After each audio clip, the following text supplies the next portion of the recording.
Mary, when you were going through the chronic illness and began creating again, did you notice a connection between making art and your health and well-being? Yes, oh definitely. When I started painting, I just felt really happy. I had fibromyalgia, and also I suppose about the challenge when I start doing anything repetitively, it would flare up the pain. But I found something where when I had chronic illness for a good few years, I constantly did things anyway, even though I was in a lot of physical pain, you know. But I found when I was painting for myself, when I was being creative, that I was, even though if I still had pain, I had something that made me so fulfilled as a human being. But I was doing that myself anyway. I was swimming, I was doing acupuncture, I was doing a lot of different things, anything that would help me get better. Painting became part of that. And then as I went through level 5, I suppose I got to experiment in all different things, in sculpture, printmaking, painting, sketching. And I was so curious. I was always, I suppose, a really curious person. So if I was studying heritage at home or local history, I would end up going back in my family history tree like 1,000 years on 2 sides because of, I suppose, the curiosity within me, the curiosity to find out more, to research more. And I find all artists are curious, and I found that's why I enjoy the painting. Yes, for the health and well-being, how good it is for your mental side, but also that it allowed me to explore my curiosity every day. And I still find that, you know. I think if you're born to this world sensitive, not sensitive, but sensitive to the universe, that it's how you feel the universe every day, because I would have always had that as a child and it never left me.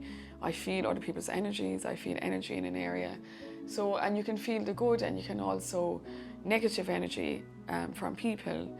But I've always found that the land and the earth and the sea are there for us to release that. We can go back. There's a facility there to human beings that we can go to the tree or we can go to the wind or walk, and we can release those emotions back in, and they take it away and kind of channels it. And I find I do that in my painting. I think all artists do that, and I think if anybody says they're not painting in and out of themselves, they're being dishonest about it, you know. I think all writers, poets, most people I've met, and I've met with many people, only in a short space of time, the art world, since I opened the gallery and I worked as curator. But I love observing humans too, you know, as well as being outdoors in the land. And most people are either painting themselves, painting through themselves. And I mean this in any creative journey, not just painters or artists, sculptors.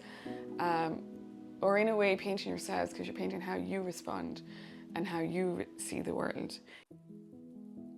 This here in particular are biomaterial sculptures. I work off the sea, seaweed, or the wetlands, the land with mainly wetlands, that place where land and water meets. I like that boundary or crossing over, you know. I work with biomaterials, so I like to create pigments from the land, as you see here. I use those to create paint. So I gather plants and wild plants, especially out in the boglands and the wetlands, and I use them for my sculptures or creating paints or for my projects. Well, I dry the plants and I use them within sculptures and within paintings. I just like to use as much natural material as possible because I like the gathering part of going out to the land and to the sea, especially the ocean and the water. It gives me great, great healing. So this here is, there's some seaweed dried from the seed in Dunmore East. I have set it in a biomaterial. So it's created with, I use a solvent, a plasticizer and a polymer to create this material. I just, for my sculptures, I like to do sensitive, organic, flowing sculptures that reflect, at the moment, this particular project, as you see here. You see all the different colours there. I use the pigment from the seaweed as well to create colours, along with other older dyes that I've created from plants and different things. I try to create a sensitive flow of the sculpture, so I'm trying to create like the flow of the sea in that one, and this the boglands. But sometimes I had to, they're like visual poem for our ancestors and all that you gave me, but it just hung so beautifully. And as I go out to the land in the bog, I suppose because it's in my own area, I still live where I grew up, and I feel all the stories of the ancestors are still there all the time, you know. So this was a visual poem in honour to them. Like, so this one here is Song of the Bog Cotton. It's actually reduced a bit now, like, so you see the bog cotton there, which is the most beautiful plant, I think, you know.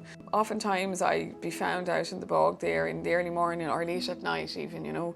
I find the night air gives me great healing, and it's my art practice that brought me back to the land, you know, in the sea.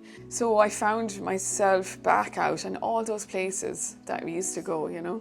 So where were the boglands, the ponds, the moors, and I found that's what I needed, you know, in life to get me back to health. And I still go to those places all the time.